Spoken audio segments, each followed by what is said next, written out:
IT 공룡이라고 할 수 있는 거대 기업이죠. 이 네이버에서 관련 앱을 만들어서 국민들에게 좀 서비스를 하겠다라고 하기 때문에 지금 우리가 기존에 지금 개발되어 있는 10여 개 회사 그리고 네이버까지 가세 되면 조금 하루 이틀 지나면 안정화될 걸로 보입니다. 예. 최고의 허리케인 라디오. 무거운 녀석들 가벼운 뉴스는 가라. 무게 있는 뉴스만 골라서 전해드립니다. 무거운 녀석들. 무게 있는 뉴스 전해줄 무거운 녀석 두 분 나왔습니다. 뚱커벨 인사이트 K 배종찬 소장 어서 오세요. 안녕하십니까. 기자계 토르죠. 시사전사 박연미 기자 어서 오세요. 안녕하세요. 박연미입니다. 고쌤 주위에 또 천둥까지 치니까 네. 하여튼 토르 기자 나왔어요. 자, 청취자 여러분 코너 끝에 방송만 잘 듣고 계시면 금세 맞힐 수 있는 퀴즈 드릴게요. 지금부터 무거운 두 분이 전해줄 무거운 뉴스 잘 들어보시기 바랍니다. 자, 코로나19 얘기부터 오늘도 해야죠. 확진자가 지금 수도권 최대 집단 감염 상태 구로 콜센터로 이 100명이 육박한다고 그래요. 네, 94명 현재 확인이 되는데 저 시시각각 좀 달라지기도 합니다. 근데 콜센터의 환경이라는 것이 정해진 직원이 동시에 일을 하는 게 아니라 연인원입니다. 네. 그러니까 사실상 수백 명의 계약직 직원들이죠. 우리가 흔히 말하는 아르바이트 형태도 있고 여기서 일을 하는데 굉장히 시설 자체가 밀집된 공간에 예. 단체가 또 말을 계속할 수밖에 없는 상황이기 때문에 이른바 우리가 이야기하는 이 침방울이 튈 수밖에 없는 상황이거든요. 그런 환경이기도 하고 또 여기가 좀 업무상 격리가 되기가 또 쉽지 않고 관리자인 경우에도 계속 관리하면서 어떤 상담을 하고 있냐 애로사항은 없느냐 계속 다니면서 이야기를 주고받을 수밖에 없는 그런 환경. 네. 그래서 사실은 우리가 구로동 콜센터의 상황도 그렇지만 이런 콜센터가 전국에 많이 있거든요. 예. 사실 콜센터라고 하는 이름을 붙일 수 있는 곳도 있고 실제 우리가 지금 선거 국면에서 하고 있는 여론조사도 콜센터의 형태를 취하고 있습니다. 면접원에 의한 전화 여론조사. 배종찬 수장이 이제 여론조사 네. 또 하고 그러셨으니까 네. 그걸 잘 아시겠구나 사정. 그렇죠. 이 구로구에 있는 이 콜센터는 그러면 어떤 일들을 여기 직원들이 하셨을까요? 우리가 하는 이제 보험 상담이라는 게 있거든요. 보험에 가입한다 하더라도 보험회사에서는 정말 가입자가 약간 내용을 확인했는지 또 이것을 확인하고 계약을 체결했는지 또는 몰랐던 사항은 없는지 이걸 묻게 됩니다. 네. 그래서 다음에 이것 자체를 갖다 용역을 보험회사로부터 받아서 콜센터에서 여러 명의 상담원이 하게 되는 것이죠. 아, 그러니까 그 콜센터 직원분들은 어떤 회사에 특정 회사에 소속된 분들이 아니시군요. 그렇죠. 그러니까. 용역이죠. 용역 외주 회사, 용역. 예. 아웃소싱이라고 우리가 하죠. 예. 그래서 신분적으로도 사실 취약한 분들이기도 하고요. 그러니까 이분들이 개인적으로 뭔가 문제가 있다기보다는 근무하는 환경 자체가 네. 좀 우리 서울시에서 강조하고 있는 사회적 격리, 업무상 격리라고 해서 옆 동료간 그래도 한 2m 이상 3m 이상 이렇게 떨어져서 근무할 수 있는 환경이면 모르겠는데 실제 현장은 그렇지가 않다라는 거죠. 네. 자, 박예봉 기자, 네. 대통령도 이제 우려를 표했어요. 그리고 여기 이 콜센터에 또 신천지 신도들이 있는 걸로 파악이 되지 않았습니까? 네, 일단 신천지 신도가 5명이 있는 걸로 확인이 됐는데 이분들은 아직까지는 다 음성이다.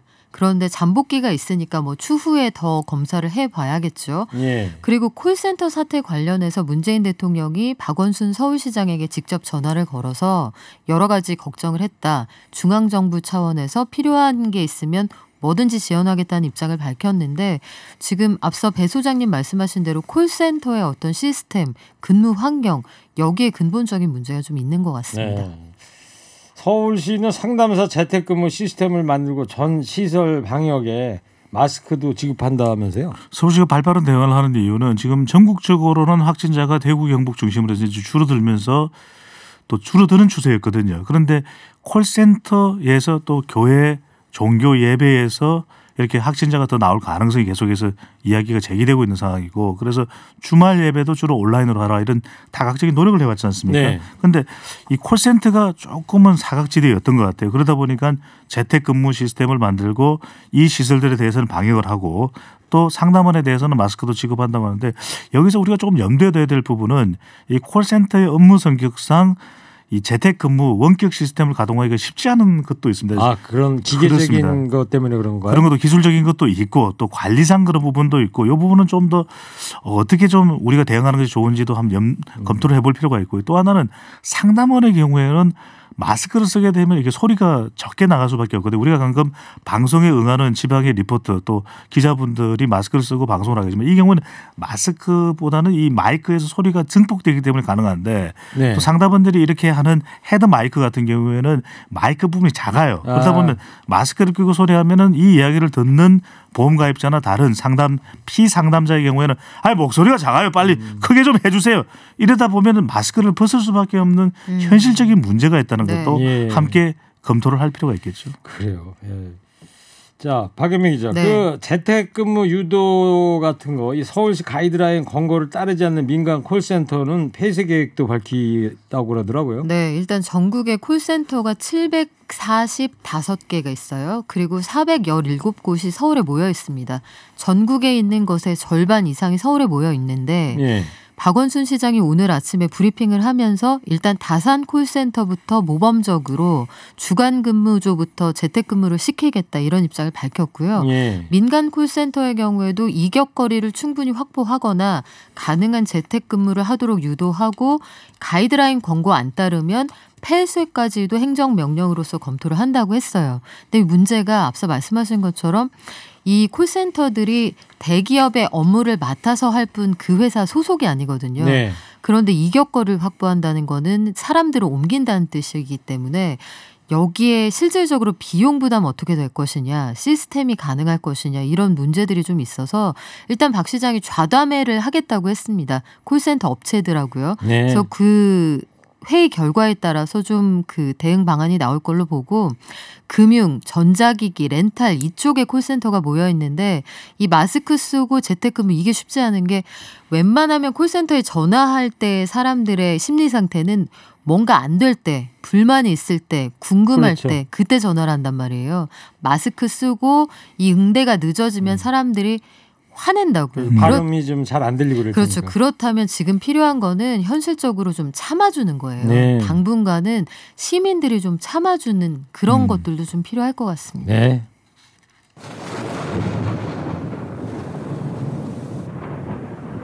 마스크 얘기 좀 하자고요. 어제 방송 끝나고 이제 버스 타러 가는데요. 요 상암동에 네. 농협 앞에 약국 앞에 한 50여 분 시민이 줄 서 있더라고요. 직감적으로 약국에서 약국 마스크 판매를 시작하나 보다. 보니까 역시 약국 앞에 쭉 줄을 서 계신데 질서정연하게 쭉 서 있는 모습이 보기는 좋더라고요. 그 서 있는 계신 분들 힘은 드셨겠지만은. 네. 그 마스크 이 중복 구매 확인 시스템이 근데 멈추는 일도 있었다면서요? 네, 지금도 약간 차질을 보이고 있는데 되는 데도 있고 안 되는 데도 있고 아주 느리게 접속되는 곳들이 있습니다.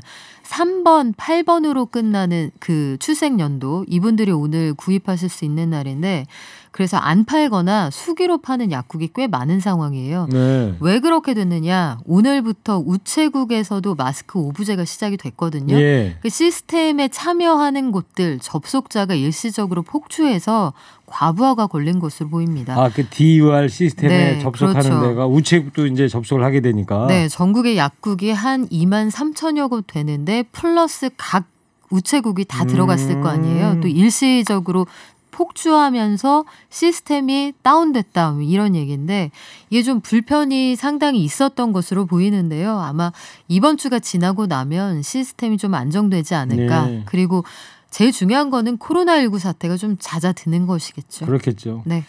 자, 배 수장님, 마스크가 어디 얼마나 남았는지 알려주는 시스템도 접속이 좀 불가능했다면서요? 이것도 역시 시스템이 안정화되는 시간이 필요할 것 같아요. 그러니까 워낙 많은 사람들이 지금 마스크에 대해서 관심이 있고 줄을 서서라도 어떻게 해서라도 구해야 되겠다라고 하는 그런 상황이기 때문에 이것이 어디에 얼마만큼 약국에 남아 있는지 색깔로 이제 표시를 해주는 것이거든요. 네. 얼마 미만으로 남아 있으면 어떤 색깔, 뭐 100개 이상으로 남아 있으면은 녹색 불이 들어온다든지 이런 색깔별로 이제 차이를 보여주는 것인데 한 10여 개 회사의 IT 기업이 관련된 앱을 이제 개발을 해서 이게 사람들이 편리하게 확인할 수 있도록 이제 하는 것인데 문제는 그렇습니다. 이게 약국하고도 연동이 돼야 되고 시스템이 안정화되는 것도 필요하고 또 기술적으로 이런 앱이 제대로 작동하려면 서버의 용량도 상당해야 되거든요. 그러겠죠. 지금 많은 사람들이 이제 동시에 접촉하는 것입니다. 순차적 접근이 아니라는 거죠. 근데 조금 반가운 소식은 그래서 이것도 이 기업의 사회적 기여라고 할 수 있을 텐데 IT 공룡이라고 할 수 있는 거대 기업이죠. 이 네이버에서 관련 앱을 만들어서 국민들에게 좀 서비스를 하겠다라고 하기 때문에 지금 우리가 기존에 지금 개발되어 있는 10여 개 회사 그리고 네이버까지 가세 되면 조금 하루 이틀 지나면 안정화될 걸로 보입니다. 예.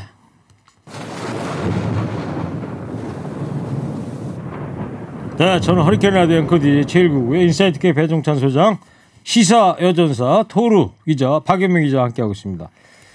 정치권 얘기 이제 해볼게요. 더불어민주당 비례연합 참여 여부는 결론이 난 건가요? 아직 안 난 거죠? 네, 일단 권리당원의 투표로 결정하기로 됐습니다. 어제 의원총회가 있었고 현장에서도 참여하자 이쪽이 우세한 것으로 전해졌는데 오늘 오전에 국회에서 더불어민주당 최고위원 회의가 있었거든요. 네. 내일부터 이틀 동안 온라인으로 권리당원 투표를 하자 여기에서 결론을 내자고 했는데 권리당원이 몇 명이나 있어요? 80만 명이에요. 80만 네, 명. 인원이 꽤 많죠. 그 오전 6시부터 24시간 동안 실시될 예정인데요. 뭐 상황을 고려하면 아무래도 하자는 쪽으로 결론이 날 가능성이 뭐 현재로선 우세해 보입니다. 네. 지금 저 비례연합은 가칭이잖아요. 그죠? 네.